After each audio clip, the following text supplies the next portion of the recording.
اعوذ باللہ من الشیطان الرجیم بسم اللہ الرحمن الرحیم الحمد للہ رب العالمین ثم الصلاة والسلام علی سید الانبیاء والمرسلین سیدنا و مولانا ابی القاسم محمد وَأَهْلِ بَيْتِهِ الطَّيِّبِينَ الطَّاهِرِينَ الْمَعْصُومِينَ الْمَظْلُومِينَ الَّذِينَ أَذْهَبَ اللَّهُ عَنْهُمُ الرِّجْسَ وَطَهَّرَهُمْ تَطْهِيرًا أَمَّا بَعْدُ فقد قال اللہ تبارک و تعالی فی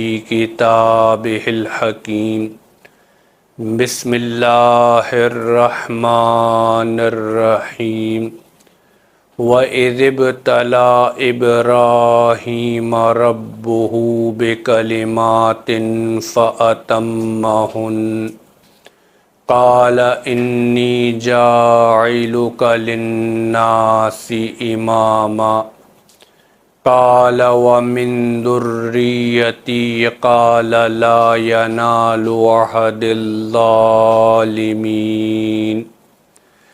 عزیزان گرامی، حیدر ٹی وی کی جانب سے عشرہ محرم الحرام کے حوالے سے ان دروس ولایت کا سلسلہ جاری ہے، اور اس ولایت کے درس کے حوالے سے جو موضوع منتخب کیا گیا ہے، جس موضوع کو چنا گیا ہے، وہ امامت محمدی اور ابراہیم ہے۔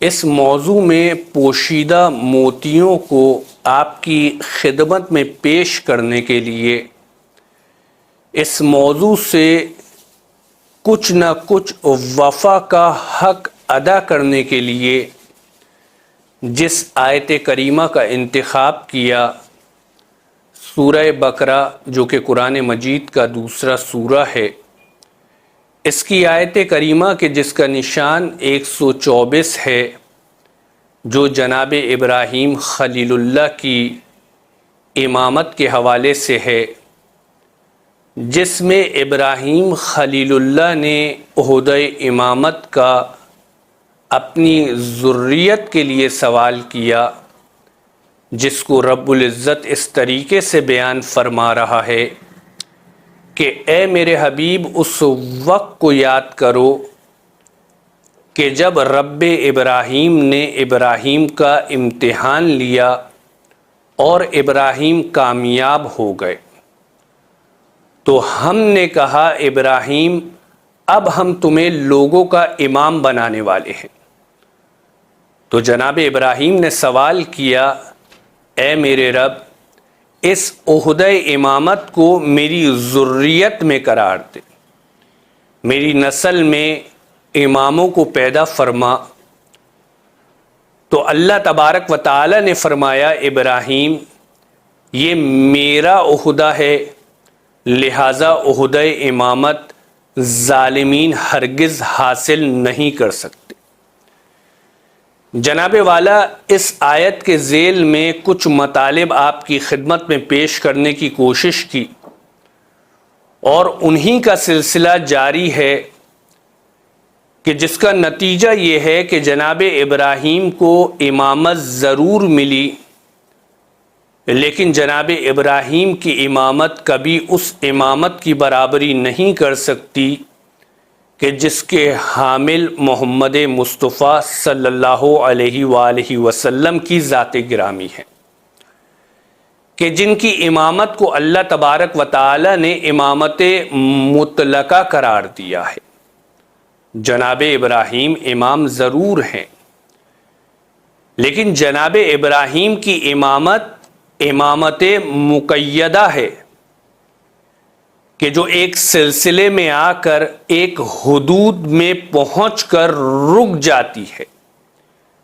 جناب ابراہیم کی امامت چلتی ہے، لیکن ایک وہ زمانہ آتا ہے کہ جہاں جناب ابراہیم کی امامت کو رکنا پڑتا ہے، لیکن محمد مصطفیٰ صلی اللہ علیہ وآلہ وسلم کی امامت وہ امامت مطلقہ ہے کہ جو زمانوں کا احاطہ کیے ہوئے ہے، جو پوری کی پوری انسانیت کا احاطہ کیے ہوئے ہے۔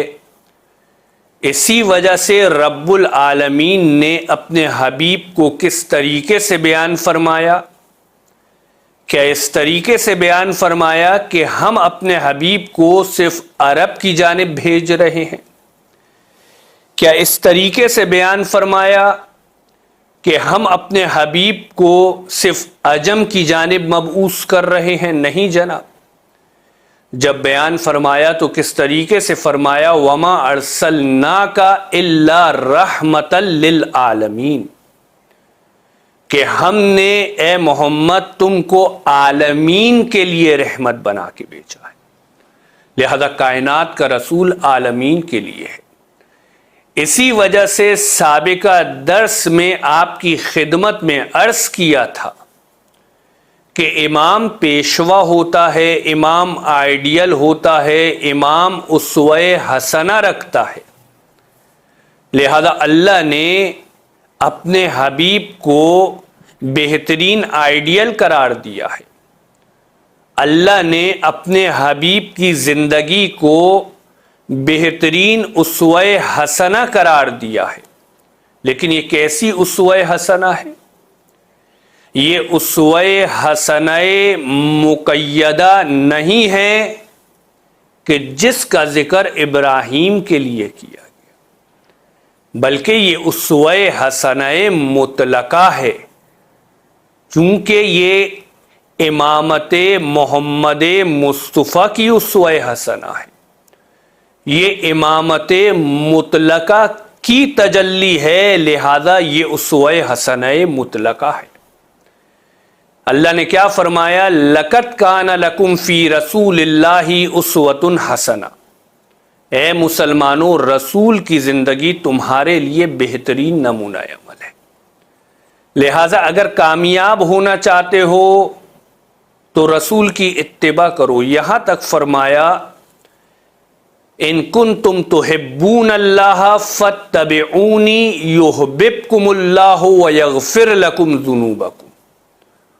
اللہ قرآن میں فرماتا ہے اپنے حبیب کو کس طریقے سے آئیڈیل قرار دے رہا ہے، اپنے حبیب کی اسوہ حسنہ کو کس طریقے سے پیش کر رہا ہے کہ اے مسلمانوں، اے لوگوں، اگر تم مجھ سے محبت کا دعویٰ کرتے ہو، تم مسلمان ہو، اللہ پر ایمان لائے ہو، رسول پر ایمان لائے ہو، قیامت پر ایمان لائے ہو، اگر اپنے معبود سے محبت کا دعویٰ کرتے ہو تو آؤ میں تمہیں ایک ایسا رستہ بتلا دیتا ہوں کہ اگر اس رستے پر چلو گے تو صرف تم محبت کرنے والے نہیں ہوگے بلکہ تم محبوب خدا و رسول بن جاؤ گے۔ جناب اللہ سے محبت کا دعویٰ کرنا اور ہوتا ہے، اللہ جس سے محبت کا اقرار کرے وہ اور ہوتے ہیں۔ اللہ کہتا ہے ابھی تک تم محبت کا دعویٰ کر رہے ہو، آؤ میں تمہیں ایک ایسی صراط مستقیم بتاتا ہوں کہ اگر اس پر چلو تو تمہارے محبت کے دعوے کو سچا بھی قرار دیا جائے گا اور تمہیں بھی محبوب خدا و رسول قرار دے دیا جائے گا، اور تمہارے جتنے بھی گناہ ہیں ان گناہوں کو معاف کر دیا جائے گا۔ جناب وہ رستہ کیا ہے؟ اللہ فرماتا ہے ان کنتم تحبون اللہ فاتبعونی، کہ اگر تم محبت کا دعویٰ کرتے ہو تو اس دعوے کو سچا بنانے کا رستہ یہ ہے، تم اپنے آپ کو محبوب خدا بنانا چاہتے ہو تو اس کا رستہ یہ ہے فاتبعونی، میرے رسول کی اتباع کرو۔ لہذا جناب یہ عجیب اسوہ حسنہ ہے کہ جس کو اللہ تبارک و تعالی نے محمد مصطفیٰ صلی اللہ علیہ وآلہ وسلم کے لیے قرار دیا ہے، جن کی زندگی کا ہر لہجہ مسلمانوں کے لیے نمونہ عمل ہے، بلکہ انسانیت کے لیے نمونہ عمل ہے، جو اگر بیٹھے تو مشیت خداوند کے مطابق، اگر کھڑے ہوئے تو مشیت خداوند کے مطابق، اگر مکے میں رہے تو اللہ کی مشیت کے مطابق، اگر مکے سے مدینے ہجرت کی تو اللہ کی مشیت کے مطابق، چونکہ اللہ فرما چکا تھا کہ امام کیسے ہوتے ہیں، اللہ بتلا چکا تھا کہ ہم عہدہ امامت کس کو دیتے ہیں۔ جناب آپ کی خدمت میں عرض کیا تھا کہ جو ہے اللہ امام کس کو بناتا ہے، جس میں دو شرطیں ہوں، ایک صبر ہو، ایک یقین ہو۔ لہذا امام بننے کے لیے اللہ نے یہ دو شرطیں ذکر کی تھیں، وَجَعَلْنَا مِنْهُمْ أَئِمَّةً يَهْدُونَ بِأَمْرِنَا لَمَّا صَبَرُوا وَكَانُوا بِآيَاتِنَا يُوقِنُونَ، کہ ہم نے ان میں سے کچھ کو امام بنایا جب انہوں نے صبر کیا اور ہماری نشانیوں پر یقین رکھا۔ لیکن جب ہم نے امام بنایا تو وہ کیسے امام بنے؟ یہدون بامرنا، کہ اب وہ ہماری مشیت کے مطابق ہدایت کرتے ہیں، ان کا ہر لہجہ ہمارے امر کے مطابق ہوتا ہے۔ اگر وہ مکے میں رہیں تو ہماری مشیت ہے، اگر مکے سے مدینے ہجرت کر جائیں تو ہماری مشیت ہے، اگر اپنے بستر پہ ابو طالب کے لال علی ابن ابی طالب کو سلا دیں تو ہماری مشیت ہے۔ لہذا جناب اللہ تبارک و تعالی نے واضح کر دیا کہ جس کو تم امام بناتے ہو وہ اور ہوتے ہیں، جس کو ہم امام بناتے ہیں وہ ہماری مشیت کا ظرف ہوا کرتا ہے، اس کی زندگی کے ہر لہجے سے ہماری مشیت جھلکتی ہے۔ اسی وجہ سے میرے علی نے کیا فرمایا، چونکہ محمد مصطفیٰ صلی اللہ علیہ وآلہ وسلم کی امامت کے وارث ہیں، کہ میں زمین پہ بیٹھ کے زمین سے زیادہ آسمانوں کے راستوں کو جانتا ہوں۔ وجہ کیا ہے جناب؟ چونکہ یہ امامت عہدہ الہی ہے، لہذا امام ایسا ہونا چاہیے جو محمد مصطفیٰ کا عکس ہو، جو محمد مصطفیٰ کی طرح اسوہ حسنہ مطلقہ رکھتا ہو۔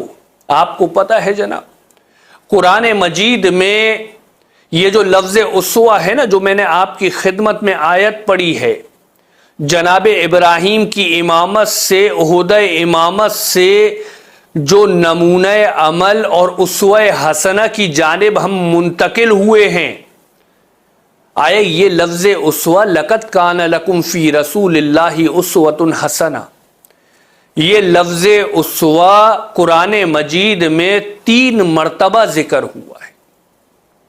اگر آپ پورے قرآن میں الحمد سے والناس تک اسٹڈی کریں تو پورے قرآن میں یہ لفظ اسوہ حسنہ 3 مرتبہ ذکر ہوا ہے۔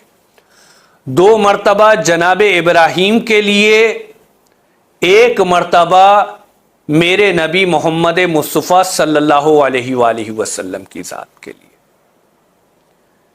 اللہ تبارک و تعالی نے جب جناب ابراہیم کے لیے استعمال کیا تو جناب ابراہیم کو اسوہ حسنہ قرار دیا، لیکن جب میرے نبی کے لیے استعمال کیا، میرے نبی کو بھی اسوہ حسنہ قرار دیا۔ لیکن فرق کیا ہے؟ جناب ابراہیم کی اسوہ حسنہ مقیدہ ہے، محمد مصطفیٰ کی اسوہ حسنہ مطلقہ ہے۔ آئیے اس مطلب کو پیش کرتا ہوں۔ لفظوں کی پیچیدگی ہے، چونکہ واضح سی بات ہے، ہم عہدہ امامت پہ بحث کر رہے ہیں، ہم اس عہدہ امامت پہ بحث کر رہے ہیں کہ جس کو 1400 سال سے مسلمان سلجھانے کی کوشش کر رہا ہے اور اب تک جس کی گتھیوں کو نہیں سلجھا پایا ہے، لہذا ایک اشرے میں اس کو کس طریقے سے سلجھایا جا سکتا ہے؟ لہذا یہ اسوہ حسنہ مطلقہ کیا ہے، یہ اسوہ حسنہ مقیدہ کیا ہے، اس کو ایک اور طرز میں آپ کی خدمت میں پہنچانے کی کوشش کرتا ہوں، لیکن اس سے پہلے ایک چھوٹی سی تمہید ہے۔ جناب والا، آپ کو پتا ہے کہ اللہ تبارک و تعالی نے محمد مصطفیٰ صلی اللہ علیہ وآلہ وسلم کو معراج عطا فرمائی ہے۔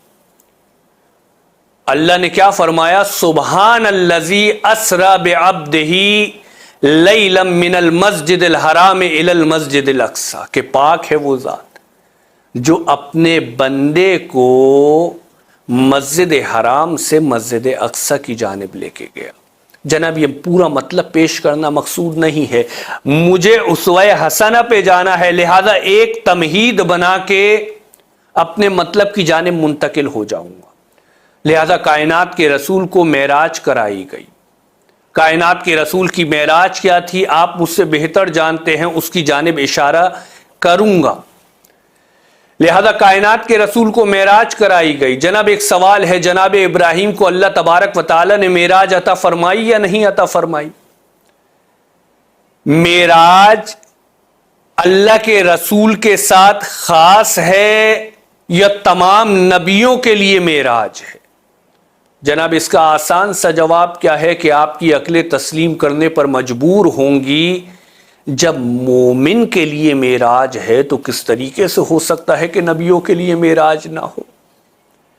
جب نبیوں کے لیے معراج ہے، جب مومن کے لیے معراج ہے تو کس طریقے سے ہو سکتا ہے جو ابراہیم خلیل اللہ ہوں، جن ابراہیم پر محمد مصطفیٰ فخر کرتے نظر آتے ہوں، ان کے لیے معراج نہ ہو؟ جناب مومن کے لیے کیا معراج ہے؟ مشہور و معروف مقولہ ہے، مشہور و معروف متن ہے، الصلاۃ معراج المومن، کہ نماز مومن کی معراج ہے۔ کیا مقصد ہے؟ کہ جس طریقے سے سمندر کو کشتی کے ذریعے پار کیا جاتا ہے، جس طریقے سے کائنات کے رسول کعبہ قوسین تک جس سواری کے ذریعے پہنچے، جس براق کے ذریعے پہنچے، جس براق کے ذریعے معراج عطا ہوئی، اسی طریقے سے مومن کے انتہائی کمال تک پہنچنے کی سواری کیا ہے؟ اس سواری کو نماز قرار دیا گیا ہے کہ اگر مومن معراج تک پہنچنا چاہتا ہے اپنے انتہائی کمال تک، چونکہ جناب معراج ہوتی کیا ہے، ہر انسان کی معراج الگ ہوا کرتی ہے۔ وہ محمد مصطفیٰ تھے کہ جن کی معراج کعبہ قوسین تھی، لہذا معراج ہر انسان کے انتہائی کمال کو کہتے ہیں۔ ایک بندہ مومن اگر اپنی معراج تک پہنچنا چاہتا ہے تو اس کے لیے سواری جو ہے، وہ سواری کیا ہے؟ وہ سواری نماز ہے۔ لہذا بندہ مومن کے لیے جو معراج تک پہنچنے کی سواری ہے وہ نماز ہے۔ اللہ کے رسول کے لیے معراج تک پہنچنے کی جو سواری قرار دی گئی، اس سواری کو براق کہتے ہیں۔ لہذا جب بندہ مومن کے لیے معراج ہے تو نبیوں کے لیے بالاولیٰ معراج ہے۔ جب 1,24,000 انبیاء کے لیے معراج ہے تو جو اولو العزم پیغمبر ہے، جو خلیل اللہ ہے، اس کے لیے بالاولیٰ معراج ہے۔ اسی وجہ سے اللہ تبارک و تعالی نے قرآن میں کیا فرمایا؟ نوری ابراہیم ملکوت السماوات والارض، کہ ہم نے ابراہیم کو زمین و آسمان کے ملکوت دکھلائے۔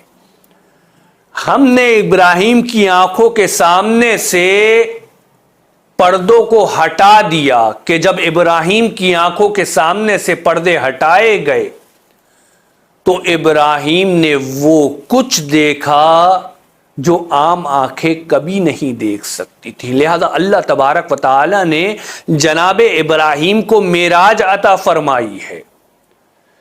جناب اس معراج سے، اس معراج کے ذکر سے، اس فہم معراج سے پتہ چلے گا کہ ابراہیم کی جو امامت تھی، ابراہیم کی جو اسوہ تھی، وہ اسوہ حسنہ مقیدہ تھی. میرے نبی کو جو معراج عطا ہوئی، میرے نبی کو جو امامت عطا ہوئی، میرے نبی کو جو اسوہ حسنہ کہا گیا، وہ اسوہ حسنہ مطلقہ ہے. لہذا اس ذکر کو اگلی نشست سے متصل کریں گے. والحمد للہ رب العالمین.